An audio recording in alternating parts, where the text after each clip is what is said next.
नमस्कार दोस्तों, मैं रत्ना सिंह क्रैक हिंदी एग्जाम में आपका स्वागत करती हूँ। दोस्तों, आज हम अपना प्रैक्टिस सेट 2 स्टार्ट करते हैं। तो सबसे पहला क्वेश्चन क्या है कि तुम विद्युत बन आओ पाहुन, मेरे नैनों का पग धर धर पंक्ति है। तो ये पंक्तियाँ किसकी हैं? तो ये पंक्तियाँ ऑप्शन ए सही है, महादेवी वर्मा जी की है। अब आपका क्वेश्चन नंबर 2 है कि अपभ्रंश को पुरानी हिंदी किसने कहा? तो अपभ्रंश को पुरानी हिंदी किसने कहा? देखिए, ये परीक्षाओं तो अपभ्रंश को पुरानी हिंदी किसने कहा? तो अपभ्रंश को पुरानी हिंदी चंद्रधर शर्मा गुलेरी ने कहा था। ये बहुत इम्पॉर्टेंट क्वेश्चन है। अगर आप ये प्रैक्टिस सेट करते जाइएगा तो आपके परीक्षाओं के लिए काफ़ी हेल्पफुल होगा, क्योंकि अब टाइम बहुत कम बचा है और हम जितना प्रैक्टिस कर पाएँ, अपने आप को देखें कि हम कहाँ तक सही कर रहे हैं, क्या गलत कर रहे हैं, कैसे क्वेश्चन आते हैं, तो ये आपको पता चल जाएगा। आगे का क्वेश्चन है, संचार माध्यमों में प्रयोग होता है। तो संचार माध्यमों में क्या प्रयोग होता है? हिंदी का शासकीय रूप, हिंदी का साहित्यिक रूप, हिंदी का शुद्ध व्याकरण रूप या हिंदी का व्यवहारिक रूप। तो आपका ऑप्शन डी सही होता है कि हिंदी का व्यवहारिक रूप संचार माध्यमों में प्रयोग होता है। आगे क्वेश्चन है, निम्नलिखित में तत्सम शब्द का चयन कीजिए। तो निम्नलिखित में से तत्सम शब्द क्या है? वर्षा। अब तत्सम शब्द कैसे पहचानेंगे? तो देखिएगा, जो संस्कृत निष्ठ प्रश्न होते हैं, जो संस्कृत से लिए गए प्रश्न होते हैं, वो तत्सम होते हैं, और जो संस्कृत में नहीं रहते, हिंदी में रहते हैं, वो तद्भव रहते हैं। ठीक, क्लियर हुआ? आगे का क्वेश्चन है, निम्नांकित प्रश्नों में दी गई रचना के रचनाकार के सही विकल्प का चयन कीजिए। अब यहाँ कौन है? चिंतामणि। अब हमें पहचानना है कि चिंतामणि के रचनाकार कौन है। तो चिंतामणि के रचनाकार कौन है? रामचंद्र शुक्ल हैं। क्लियर हुआ? अब क्वेश्चन नंबर 6 देखते हैं कि खालिक बारी किसकी रचना है। तो खालिक बारी किसकी रचना है? ए खलील खलक की, कि रहीम की, कि अमीर खुसरो की, कि अकबर की। तो आपका ऑप्शन ए सही होता है कि खलीक बारी खालिक खुलक की रचना है। क्लियर हुआ? आगे क्वेश्चन है कि सूफी काव्य का उद्देश्य है। आप भी अपने प्रश्न के आंसर कमेंट बॉक्स में कमेंट करके देते रहिए। सूफी काव्य का उद्देश्य क्या है? तो सूफी काव्य का उद्देश्य क्या है? आपका ऑप्शन ए सही होता है, प्रेम निरूपण। और ये खलीक बारी किसकी रचना है? खालिक खलक की। तो क्लियर हुआ, सूफी काव्य का उद्देश्य प्रेम निरूपण है। आगे है क्वेश्चन, रीत मुक्त कवि नहीं है। अब रीत मुक्त कवि नहीं है कौन कौन से? घनानंद बोधा, जसवंत सिंह ठाकुर। इन चारों में से कौन से रीत मुक्त कवि नहीं है? तो आपका ऑप्शन सी सही होता है, जसवंत सिंह आपके रीत मुक्त कवि नहीं है, जबकि घनानंद बोधा ठाकुर कौन से हैं? रीत मुक्त कवि हैं। आगे क्वेश्चन है, जूही की कली कविता के कवि हैं। ए पंत, बी निराला, सी प्रसाद या डी महादेवी वर्मा। तो जूही की कली कविता के कवि कौन हैं? तो जूही की कली कविता के कवि निराला हैं। आपका ऑप्शन बी सही होता है। आगे है, हालावाद के प्रवर्तक का नाम क्या है? अब हालावाद किसको कहा गया है? नरेंद्र शर्मा, रामेश्वर शुक्ल अंचल, जगदीश गुप्त की हरिवंश राय बच्चन को। तो हालावाद के प्रवर्तक कौन है? हरिवंश राय बच्चन। अब इनका ये रचना है निशा निमंत्रण, ये सब कौन है? ये निशा निमंत्रण किसकी है? ये भी हरिवंश राय बच्चन की है। क्लियर हुआ? आगे क्वेश्चन है, छंद का सर्वप्रथम उल्लेख कहाँ मिलता है? छंद का सर्वप्रथम उल्लेख कहाँ मिलता है? आप लोग आंसर दीजिए। ऋग्वेद में, यजुर्वेद में, सामवेद में कि उपनिषद में? तो छंद का सर्वप्रथम उल्लेख कहाँ मिलता है? ऋग्वेद में। क्लियर हुआ? आगे है क्वेश्चन नंबर 12, कोई भी छंद किस में विभक्त रहता है? क्वेश्चन पूछ लिया गया कि कोई भी छंद किस में विभक्त रहता है। तो कोई भी छंद किस में विभक्त रहता है? दोहों में ही विभक्त रहता है। क्लियर हुआ आपका यहाँ तक का क्वेश्चन नंबर 12। अब क्वेश्चन नंबर 13 है, चारों चरणों में समान मात्राओं वाले छंद को क्या कहते हैं? तो चारों चरणों में समान मात्राओं वाले छंद को क्या कहते हैं? बताइए। सममात्रिक, विषम मात्रिक, अर्ध सममात्रिक या कोई नहीं? या इनमें से सभी। तो आपका 4 चरण जहाँ पे समान हो तो वहाँ सममात्रिक छंद होता है। क्लियर हुआ। आगे क्वेश्चन नंबर 14 है कि ऊधो मोहि ब्रज बिसरत नाही, हंस मुता की सुंदर कगरी और द्रुमन की छाई, इन पंक्तियों में कौन सा रस है। देखिए काव्य शास्त्र में रस हमने पढ़ाया है, आप वहाँ वीडियो देख सकते हैं, प्लेलिस्ट में मैंने डाल दिया है, तो आप वहाँ से देख सकते हैं। रस अलंकार ये सब क्लास चली हैं, तो आप लोग वहाँ से देख सकते हैं। देखिए ऊधो मोई ब्रज विसरत नाही, हंस मुता की सुंदर कगरी और द्रुमन की छाई, इन पंक्तियों में कौन सा रस है। तो इन पंक्तियों में श्रृंगार रस है। क्या है? श्रृंगार रस है।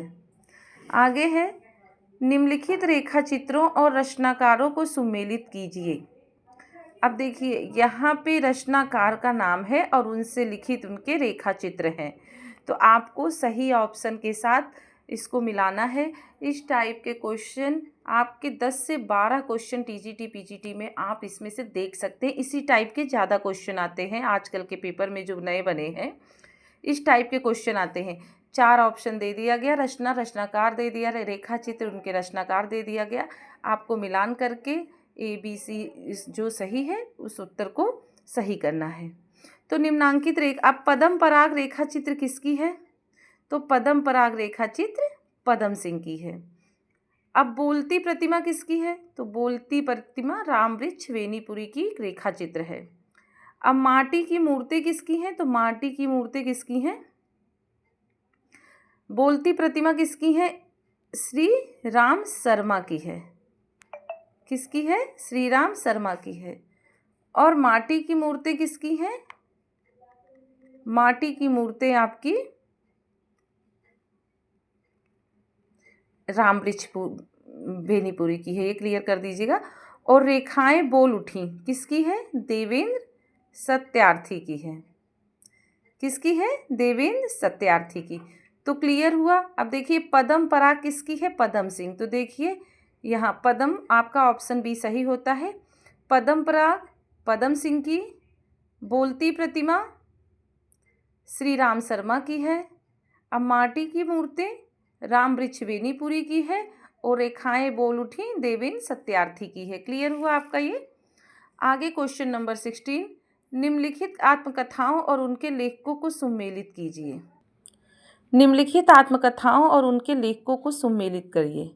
अब देखिए यहाँ लेखक है और उनकी आत्मकथा है, आपको मिलान करना है कि किस आत्मकथा कौन से लेखक की है। तो अब देखते हैं अन्या से अनन्या किसकी है। तो ये आत्मकथा है प्रभा खेतान की। अब बसेरे से दूर किसकी है, हरिवंश राय बच्चन की। और जूठन किसकी है, ओम प्रकाश वाल्मीकि की। और एक कहानी यह भी किसकी है, मन्नू भंडारी की। तो क्लियर हुआ। तो ये ऑप्शन देखिए आपका ऑप्शन नंबर डी सही होता है। अन्या से अनन्या प्रभा खेतान की है। जैसे आप इसमें से चारों में से कोई एक आंसर अगर आपको मिल जाता है तो आप ये प्रश्न को अच्छे से कर लेंगे, आगे का आपको पता चल जाएगा। आगे क्वेश्चन है निम्नलिखित पत्रिकाओं को संपादकों के साथ सुमेलित कीजिए।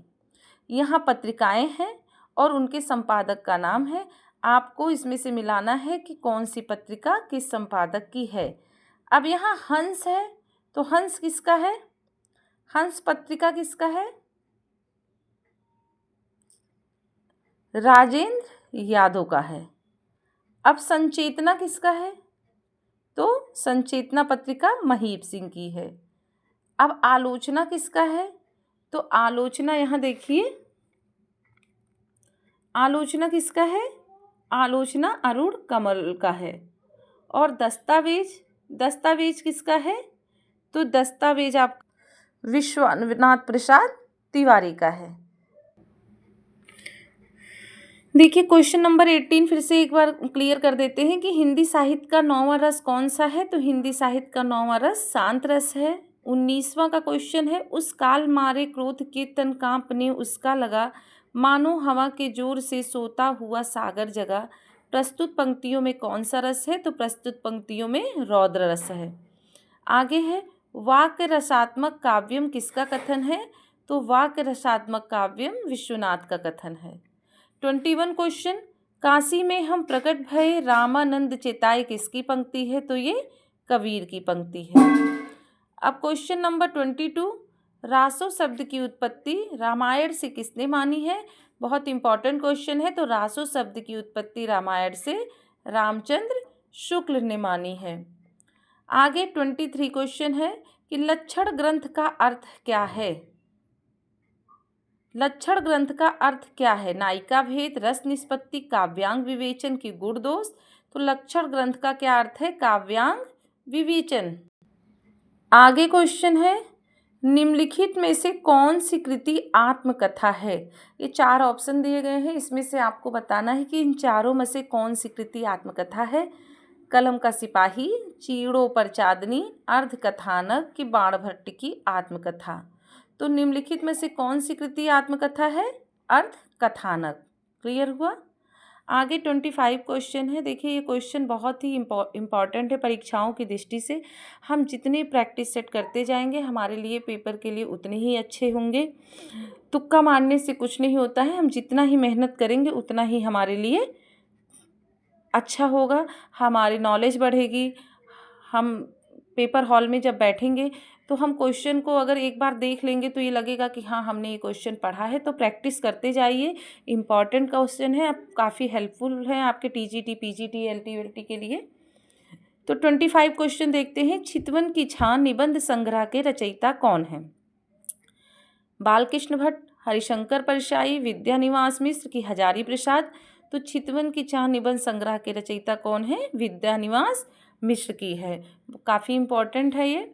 आगे है 26 क्वेश्चन, कालक्रम के अनुसार चतुर्सेन शास्त्री के उपन्यासों का सही अनुक्रम कौन सा है? देखिए कालक्रम के अनुसार भी टीजीटी पीजीटी में काफ़ी क्वेश्चन पूछे जाते हैं।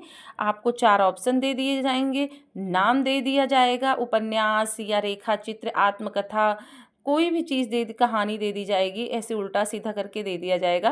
और आपको ये पता करना है कि कौन सा इसमें सही है, पहले कौन सा आया, फिर बाद में कौन सा आया, उसके बाद कौन सा आया, ये आपको पता होना जरूरी है। तो कालक्रम के अनुसार चतुर्सेन शास्त्री के उपन्यासों का सही अनुक्रम क्या है? ऑप्शन ए सही है। हृदय की परख पहले है, हृदय की प्यास उसके बाद है, अमर अभिलाषा है, फिर आत्मदाह है। क्लियर हुआ? पहले क्या है? हृदय की परख, हृदय की प्यास, अमर अभिलाषा और आत्मदाह। आगे 27 क्वेश्चन है, फिर वही उसी टाइप का क्वेश्चन है कि कालक्रमानुसार ग्रंथों का सही अनुक्रम। अभी हमने बताया था ना कि ऐसे टाइप के क्वेश्चन आ जाएंगे, तो आपको ये ग्रंथों में पता होना चाहिए कि कौन सा ग्रंथ पहले आया, कौन सा बाद में आया। तो इसमें से कौन सा सही है? आपका ऑप्शन बी सही है। पहले नाट्यशास्त्र, फिर काव्य अलंकार सूत्रवृत्ति, फिर 10 रूपक और फिर काव्य प्रकाश। ये आपका काल के अनुसार ये इसका समय सही है। आगे क्वेश्चन है, कवित्री का संशोधित रूप क्या है? देखिए शुद्ध अशुद्ध प्रश्न भी काफ़ी ज़्यादा आते हैं।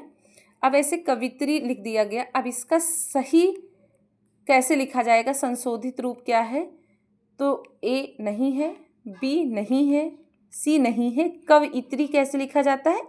ऑप्शन डी सही है, कवइत्री। जैसे हम बोलेंगे उसी टाइप में हम लिखेंगे। तो अपने भाषाओं पे भी काफ़ी ध्यान रखना है और शुद्ध अशुद्ध भाषा का प्रयोग करना है। आगे है 29 क्वेश्चन, तत् धन शंकर की संधि क्या होगी? तत् धन शंकर की संधि क्या होगी? तो क्या होगी?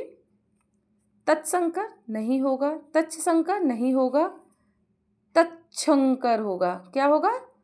तत्शंकर, तत् का तत्शंकर हो जाएगा। आगे है समास कहते हैं। समास किसे कहते हैं? तो शब्दों के मेल को क्या कहते हैं? ऑप्शन ए सही है, शब्दों के मेल को समास कहते हैं। अब समास का शाब्दिक अर्थ क्या होता है? संक्षेप। जब दो या दो शब्द मिलकर कुछ नए शब्द बनाते हैं तो वहाँ पे क्या होता है? समास होता है। तो समास का शाब्दिक अर्थ संक्षेप। तो शब्दों के मेल को क्या कहते हैं? समास कहते हैं। अब आगे है 31 क्वेश्चन, अंगुली का तद्भव रूप क्या है? देखिए अभी हमने पहले क्वेश्चन में पढ़ाया था तत्सम रूप, अब तद्भव रूप।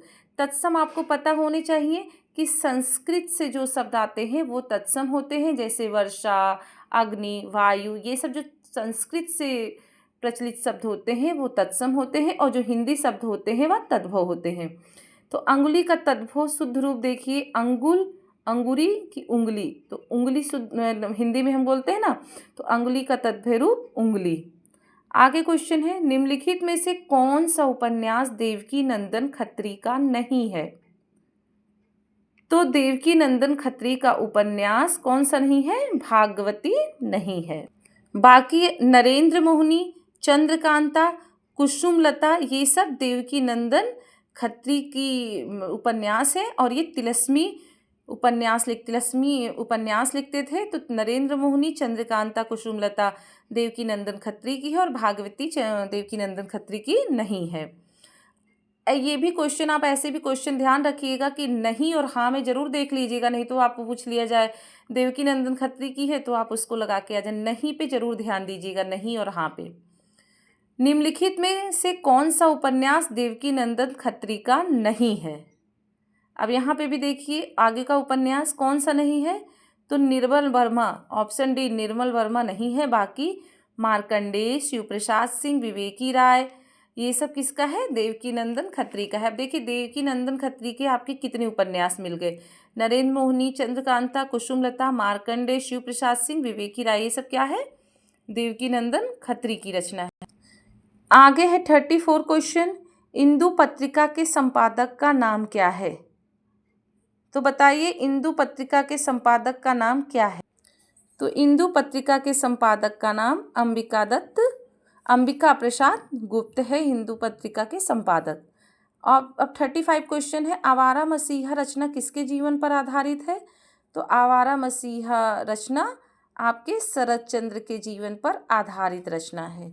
ये आपका 35 क्वेश्चन आज का कंप्लीट होता है। अगर वीडियो पसंद आ रहा है तो प्लीज़ चैनल को लाइक, शेयर, सब्सक्राइब जरूर कर दीजिएगा। हम कल के प्रैक्टिस सेट 3 लेके आएंगे, उसमें से 35 क्वेश्चन और कराएंगे जो बहुत ही इम्पॉर्टेंट रहेगा, आपकी परीक्षाओं की दृष्टि से काफ़ी महत्वपूर्ण रहेगा। तब तक के लिए नमस्कार, धन्यवाद।